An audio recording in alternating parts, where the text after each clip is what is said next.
Why do we forget why we walked into a room? A dive into the science of short term memory meltdowns.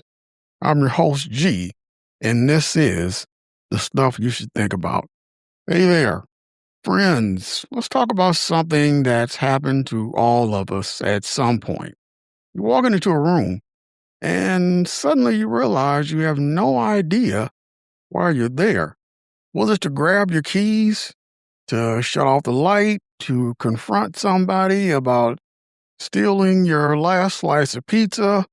For a split second, your brain turns into a fog machine, and the answer you just knew vanishes like it was never there.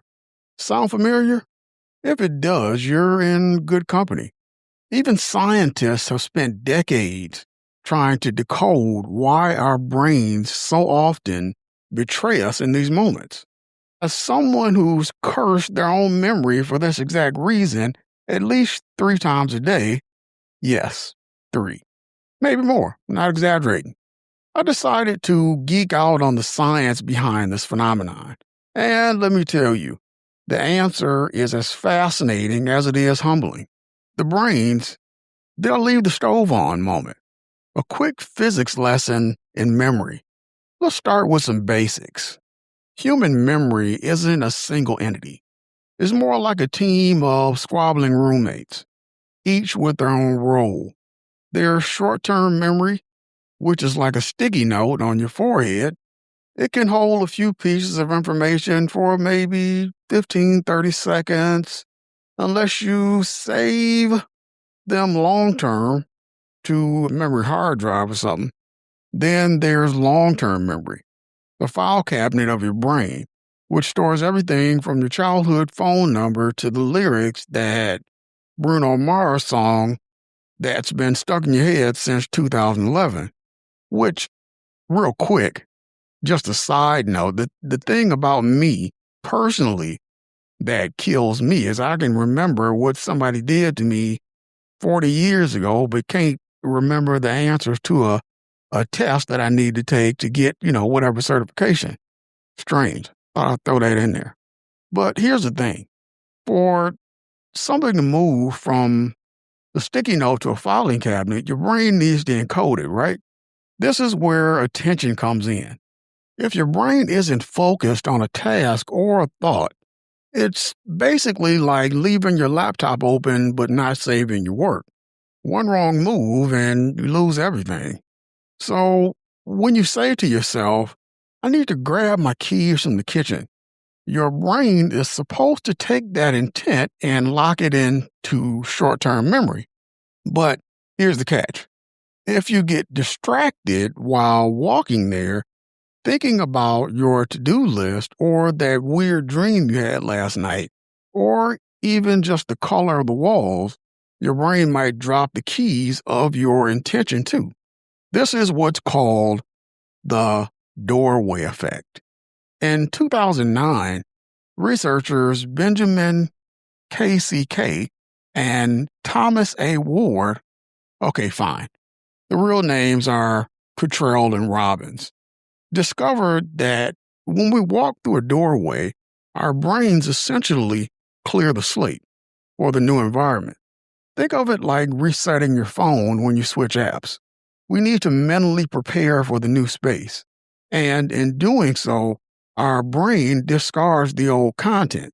Just as a side note, if I had $1 for every time I've cursed this effect, I'd be able to afford a real house instead of an apartment.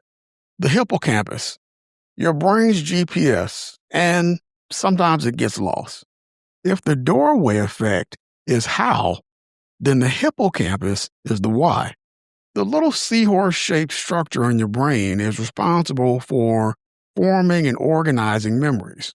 When you walk into a room, your hippocampus is like a DJ playing the right tracks, memories, to help you figure out what needs to be done.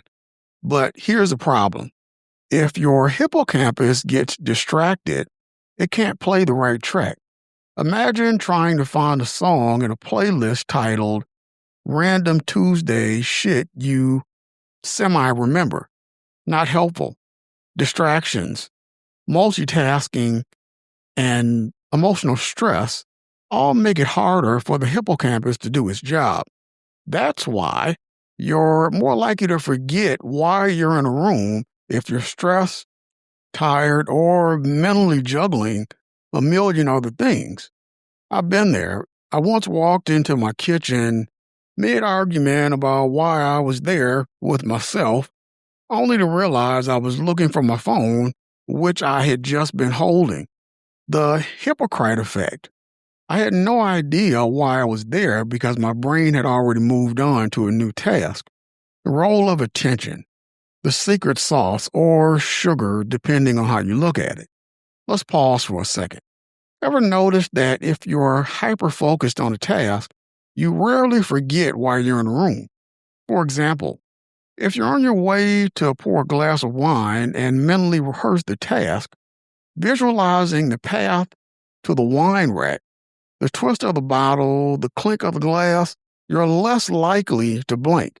This is because focused attention strengthens the neural pathway that encodes the memory. Think of it like building a hiking trail. If you trudge along the path often, it becomes well worn and easy to follow. But if you wander off, the trail gets overgrown. Distractions are like mudslides on your brain's trail system. Here's the kicker. Distraction doesn't come from external sources, social media, loud noises, etc. It can also come from your own thoughts. My brain loves meandering down the rabbit hole of why the sky is blue, or did I pay my electric bill?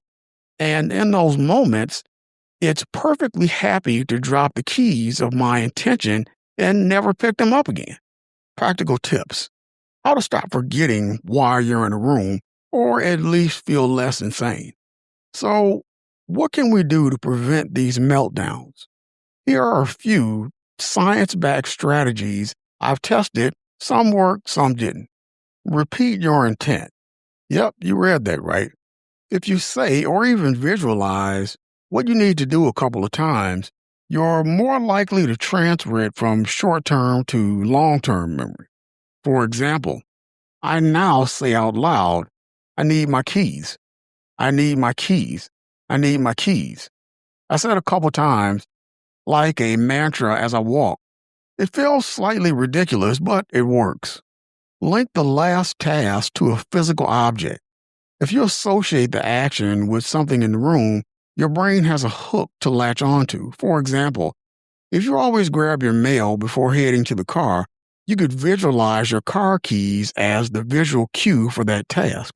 Minimize distractions.